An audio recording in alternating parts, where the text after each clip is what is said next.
A ver, me interesa mucho que escuchemos, ahora vamos a hablar con Javier Timerman, parte del reportaje que dio Javier Milei, donde habló a Bloomberg, donde habló puntualmente de algunos de los temas que más interés y más tenemos en foco, como por ejemplo aquí en la economía argentina, como las bandas de flotación, como el futuro de algunos aspectos clave de la economía.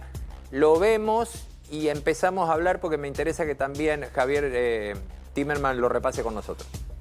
Nosotros entendemos ese problema de la volatilidad. Entonces, el tipo de cambio dentro de la banda es libre, dentro de la banda es libre. Y las bandas solamente tienen como función mostrarle a la gente, digamos, que el tipo de cambio no va a valer cualquier cosa. Y de esa manera aprenden a flotar. Es decir, se van sacando el miedo a flotar. Entonces, ese es el rol que tienen las bandas. Acotar la volatilidad, decir que no puede pasar cualquier cosa. Javier, ¿estamos perdiendo el miedo a flotar? No, bueno, yo creo que las bandas siempre tienen ese objetivo. No es la primera vez que se usan las bandas cambiarias, y las bandas lo que dicen es, pueden estar cómodos los inversores o los tenedores de ese activo, en este caso pesos, porque llegado a estos niveles vamos a intervenir contundentemente. El tema ocurre cuando llega la necesidad de intervenir, cuando vos te testean esas bandas, ¿no? Mientras no te la testeen, funciona perfecto. Claro. El tema es cuando te la testeen. Nos pasó antes de las elecciones, después después de las elecciones en la provincia de Buenos Aires, donde esa banda superior fue testeada. Y bueno, intervino la Reserva Federal, el Tesoro, etcétera, etcétera, ya sabemos lo que pasó. Creo que a medida que pasa el tiempo y el gobierno argentino muestra que tiene más armas, munición para defender esa banda, menos la vas a necesitar, y en eso Milei tiene razón. Pero esto tiene fecha de caducidad. Eventualmente la gente va a testear nuevamente esa banda, porque es lo lógico que ocurre. Entonces vos lo que tenés que hacer, y creo que Javier Milei lo dijo, es hacer que la gente esté lo suficientemente cómoda como para que vos puedas flotar libremente sin la necesidad de la banda. Porque la banda eventualmente va a dejar de funcionar en algún momento. Pero también, Javier, tiene un punto ahí el gobierno. Buenas tardes, ¿cómo estás?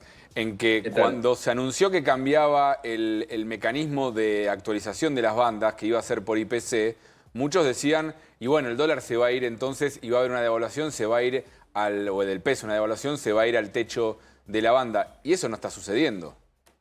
No está sucediendo porque...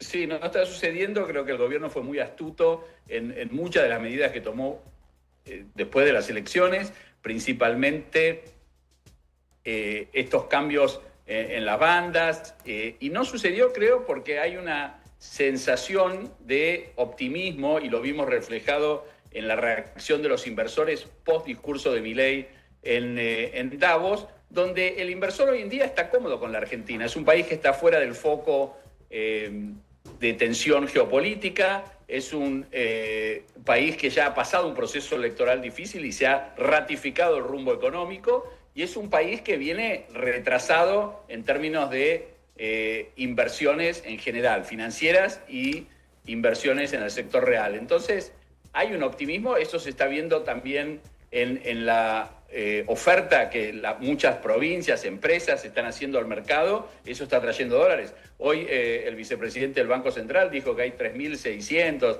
3.800 millones de dólares que las provincias y algunas empresas han levantado en el mercado financiero global, y esos dólares todavía no han entrado a la Argentina, pero van a entrar. Así que creo que el gobierno está aprovechando este momento y está acumulando reservas. Es un momento donde el círculo parece ser virtuoso.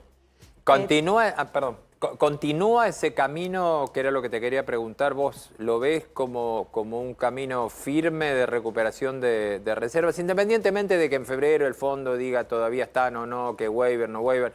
Pero lo que mira el fondo también es la película, ¿no? Muchas veces, no la foto. ¿Vos ves que eso continúa? Mira, yo creo que la Argentina, a medida que se va normalizando económica y financieramente, pasa a ser más dependiente de los flujos globales de capital. Esta semana, estos 4 días, tuvimos un ejercicio en lo que puede ser el mundo nuevo como está concebido. Tuvimos un evento en Davos, ¿no? Que generalmente se usó cuando se fundó este seminario. Era un lugar donde líderes políticos, empresariales, se juntaban para pensar cómo estaba el mundo, cómo estaba la economía, hasta dónde iban las inversiones, etc. Hoy en día parece ser un lugar donde en 4 días se decidió terminar con la OTAN, reflotar la OTAN, terminar con las Naciones Unidas y fundar una comisión de paz que de alguna manera compita con el Consejo de Seguridad. Claro. Entonces estamos en un mundo muy volátil y los flujos de capital van a reflejar eso durante todo el año, más que hay elecciones en Estados Unidos y eso también va a sumar. Hay elecciones en Estados Unidos, se elige un nuevo presidente de la Reserva Federal. Creo que la Argentina va a tener desafíos, pero que está en un lugar promisorio, principalmente porque logró convencer a los inversores de 2 cuestiones fundamentales. Una, que el rumbo económico se mantiene. Y otra, que el gobierno no parece tener una oposición que le pueda hacer frente a las discusiones que va a haber en el Congreso respecto a las reformas estructurales. O sea, en los primeros 2 años se trabajó mucho en todo lo que es el ajuste fiscal y ahora parece que van a haber reformas estructurales. Son 2 aspectos que durante muchos años los inversores no creyeron que la Argentina era capaz de hacer.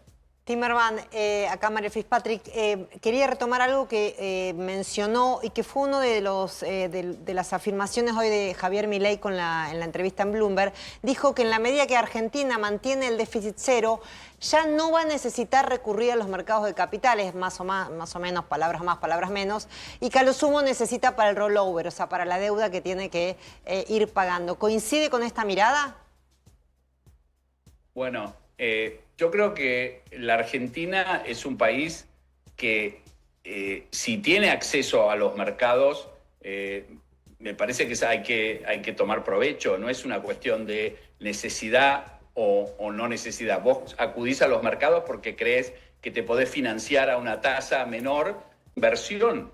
Y los países se desarrollan con inversión, no hay otra manera. No podés dividir la misma torta para creer que tenés más pedazos. O sea, la torta es la torta. O la haces crecer con inversión o no crece.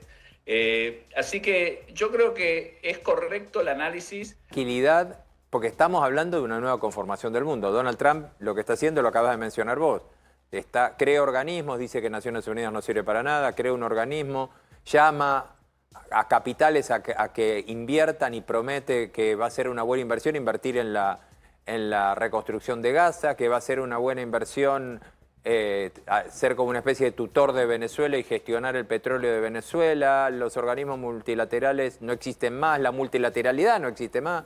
En estas horas creo que su yerno está reuniéndose con Vladimir Putin en Moscú. ¿Cómo es este mundo y cómo queda este mundo después de la era Trump? Mira, yo llegué a Estados Unidos en el año 1982 y siempre, especialmente comparado con la Argentina en ese momento, yo tenía una gran admiración por las instituciones americanas, en el sentido de que eran unas instituciones, el gobierno, el Poder Ejecutivo, el Congreso, que realmente uno notaba que trabajaban por el bienestar de la gente, para que la gente esté mejor, darle tranquilidad. Y lo viví muy de cerca, si querés, en lo personal, cuando fue septiembre 11. Porque septiembre 11, que fue una gran tragedia, uno no tenía, o sea, uno realmente, estando en Manhattan, miraba la televisión y quería ver a todo el mundo, los políticos juntos, los políticos trabajando sin conflictividad, etc. Y cada vez que Estados Unidos estuvo ante una crisis, ya sea política o económica me refiero, por ejemplo, a la crisis del 2008, que fue la más grande después de la Gran Depresión, los políticos trabajaban juntos. Imagínense, para que tengan una idea, ¿no? En la crisis del 2008, que repito, fue la más grande en términos de caída del producto, volatilidad, etcétera, que desde la Gran Depresión del 30, fue un mes antes de las elecciones presidenciales. Y el candidato republicano, el presidente era Bush, el candidato republicano era McCain, Y los votos para salvar, para el salvataje que el Congreso otorgó al gobierno republicano, se otorgó con los votos de los demócratas. O sea, había una coordinación política que le daba tranquilidad a la gente, etcétera, etcétera. Todo eso se rompió hoy en día. La presidencia de Estados Unidos es una presidencia donde se basa en cuestiones muy personales de Trump, y como lo vimos en estos días, o sea, no hay una alianza con Europa, no hay una alianza con el mundo occidental, hay intereses que a veces van por un lado, a veces van para el otro, y creo que esto se va a ver reflejado negativamente para el gobierno americano en las elecciones. Creo que el único chequeo que hoy en día tiene Donald Trump en términos de, bueno, este es el límite, es el mercado. O sea, cuando el mercado se cae por alguna de estas decisiones, estas decisiones como lo de Groenlandia, lo que hace volver al centro, de alguna manera, es que el mercado empieza a reaccionar negativamente. Pero miremos lo que pasó ayer. O sea, ¿cómo puede ser que Estados Unidos diga, estamos hablando de la primera potencia mundial, que diga que Groenlandia es de suma importancia, sin Groenlandia nos van a invadir los chinos y los rusos, cuando nunca antes fue planteado? Se plantea el caso, se habla de la posibilidad de romper la alianza de la OTAN, sí, y un par de horas después, no, está todo solucionado. Somos todos aliados de vuelta, gran reunión tuve con un... Y suspende la aplicación de los aranceles. Y suspende la aplicación de los aranceles, que iban a ser 25%. Sí. O sea, estuvimos... Pero yo creo que lo curioso es que el mundo no reacciona tan negativamente, porque es como que nadie cree que esto realmente se vaya a cumplir. Pero bueno, es peligroso. Yo creo que cuando se trata de la primera potencia mundial, este tipo de conductas son... Ahí se nos está yendo. Son peligrosas porque el mundo se manejaba de una manera diferente. Estados Unidos, en todos los conflictos del año 82, todos los conflictos globales, la guerra en Irak, la guerra en Kuwait, la guerra en Europa Oriental, en Yugoslavia, siempre acciones grandes, incluso muchas de ellas la Argentina participó, y ahora parece que estamos en un mundo donde vos sos amigo de Donald Trump o enemigo, pero que se rompió. Y es lo que todo define. Bueno, el primer ministro canadiense dijo que se había roto, ¿no? Gracias, Javier, como siempre. Un placer. Bueno, les mando un fuerte abrazo. Un fuerte abrazo y muchísimas gracias.